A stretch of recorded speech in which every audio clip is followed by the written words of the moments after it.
Kazvaiva dika ndinoti manhero akanaka tinogamuchirai svundo rineri pachanel ineyi. Toda kutaura nezveHASHA, like just to share nezveHASHA. Kune Mwari munhu wese ane hasha but Mwari vanotarisira kuti tizvidzore pahasha dzacho. Pana Galatians 5:23 panotaura nezvezvibereko zvemweya. Saka hanzi kuzvidzora is part of yezvibereko zvemweya izvozvo kuzvidzora. Kuti kana usingazvidzore, which means you don't have that fruit of the spirit. And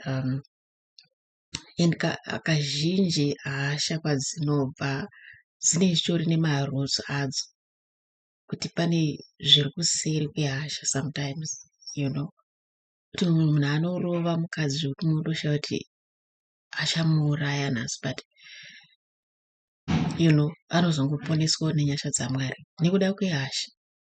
Even vana chaivo chaivo, mumwe munhu anogona kuti pane zvakaitika ari mudiki, but because they can't process vari vadiki, saka anenge achingori nehasha even iye asingazivi kuti hasha idzi dziri kubva paizvozvo, kuti they can't process, put together kuti because of this and that which happened to me, that's why I'm in anger. So hasha dziri pakawanda dzekuti dzine maroots adzo. Kozoti kune vanotoita hasha dzekunotsvaga kun'anga, kuita kunotemerwa nyora, like to be proud of that, which is not right. Because ndizvemweya yetsvina zvehasha, because indayo ine hasha vadikani dzemupengo. And ndiri mudika handaimboziva kuti in fact I never thought of kana kuti wonder why I was angry.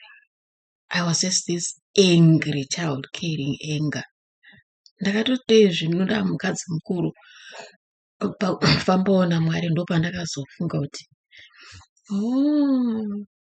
ndokwaibva hasha dzangu, because ndakatanga kunyatsodzokera kumashure kuona upenyu hwacho kumashure kuti hwanga hwakaoma zvakanyanya, kuti takakura mupenyu hwakaomarara zvokuti. And amai vangu vaigara vachingorwara, and I was always worried about kuti kazhinji vaingoenda kumusha kwavo vachino because ndokwai kuri kudhuze nechipatara.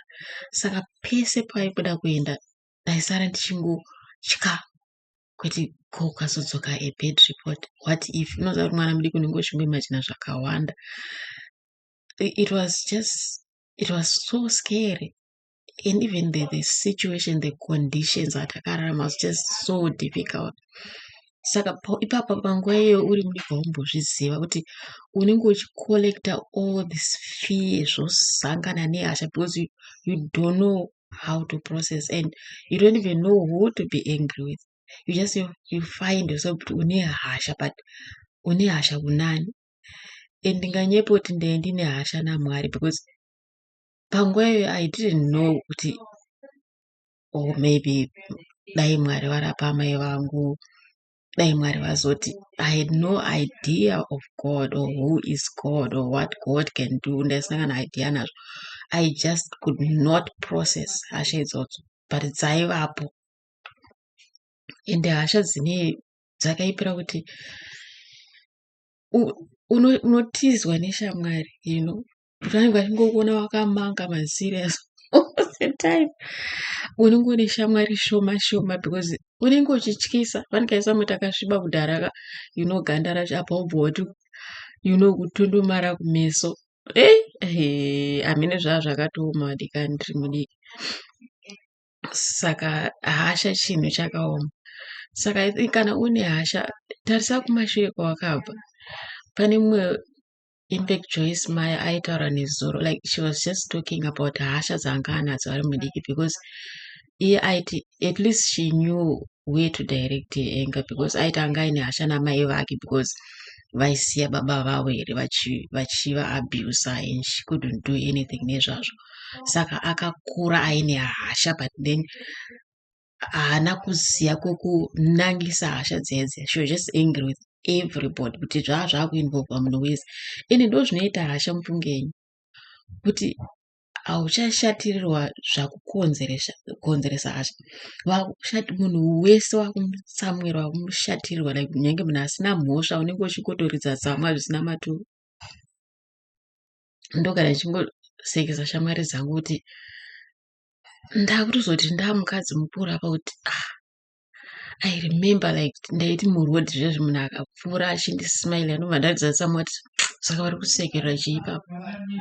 Imagine, that's not normal. It's demonic. God delivered me from that. Mwari vakandisunungura kubva pane izvozvo. Ndakatozorealize ndaamukuru kuti Mwari vakandisunungura kubva muhasha. You know, hasha hadzibhadhare vadikani. Kune vamwe vakauraya, vanogara almost vanopotsa auraya mwana wake nekuda kwehasha. Tarisa kumashure kuti chii chiri kukonzeresa hasha. Kumbira Mwari kuti vakurape kana zviripo pamwe zvakaitika uri mudiki, kana zvakakukanganisa, but then you could not process it because the devil is so cunning kuti he takes advantage of a person ari innocent kuti iwe hauzivi kuti kuramba kwakukontinya uri muhasha nditi iye wanobva atora advantage zvohakirana nemetsvinawo zvozangana mheno ikokoko zvobva zvawanda ubva waita kunge mheno munhu asingatosvikika. Saka kana uchitambura nehasha usingadzoreki, uchiti ukangonzi kwenyu chete kungotsikwa chigunwe, haubatike. Tarisa kuseri kwako kuti zvine midzi yazvo here izvi, hasha idzi dzakabva papi, dzine midzi here, because it's not normal. Hanzi izvo mafruits emweya mutsvene kuzvidzora. Pandaverenga kuna Galatians, in fact handamboverenga, but it's Galatians 5 verse 22 and 23, I think. Let's see, 22 and 23 years. Inotaura kuti hanzi zvibereko zvemweya kuzvidzora, but kuzvidzora kwacho manje vadikana hakugoneke wega nenyama iyi. It's something you have to ask God. Kuti Mwari, ndine hasha, handidzide hasha idzi, ndibatsirei, ndigonesei, ndibatsirewo mweya mutsvene. And you find kuti kana Mwari vatanga kukubatsira pahasha, you find kuti paunenge uchifanira kuti hasha paya pane something chinongokudzvanyira kuti no, inside you, that's the Holy Spirit. So iwe ubatirana naMwari mweya mutsvene kuti paanenge achikuti no, kana kuti usataure mashoko aya, ndo panotangira Mwari kubata basa mauri kana vakushanda newe. Paunenge wakumbira kuti Mwari ndibvisewo hasha, ndibatsire kubva muhasha, newe cooperate with him. Kana vakurambidza kuburisa mashoko, usaaburitse, rather keep them, you know, because sometimes unoburisa zvimwe zvaunozoregreta, asi mweya mutsvene wambokurambidza kuti usataure. Pane vhesi iri kuna Proverbs 14 verse 17 inotaura kuti anokurumidza kutsamwa achaita noupenzi. Ndozvanoitaura kuti sometimes you say quickly or you act quickly and then you regret.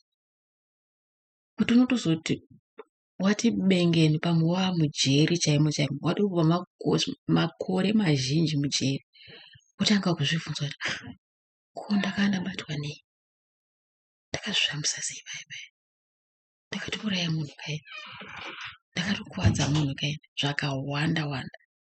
Saka vadikani, ngatikumbire Mwari kune avo vanotambudzwa nemweya wehasha. Mwari vanobatsira, Mwari vanotigonesa. Saka panguva ndakunamata nevese vanotambudzwa neizvozvo, Baba ndinokunamatai manheru ano, ndinonyengeterera vana venyu manheru ano kuti kana pane ari kutambudzwa nemweya wehasha, arangarirwe nemi, adzoreredzwe, amisikidzwe, apiwe simba. Vabatsireiwo Mwari, tibatsireiwo tose tifambe mukururama kwenyu, mutipewo mweya wokuzvidzora kunotaurwa reshoko renyu kuna vaGaratia, kuti mafruits emweya ndiko kuzvidzora. Tibatsireiwo kuzvidzora, Mwari mweya mutsvene, maita yenyu panguva ino, kuti muri kubatsira vese vanotambudzika nehasha, nemuzita ramambo Jesu. Amen.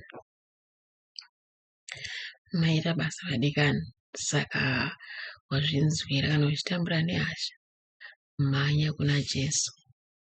Ndivo chete vanogona kubatsira kudzikinura ivo voga. Saka tokuona izvo ndonouya, muve nenguva yakanaka. Amen.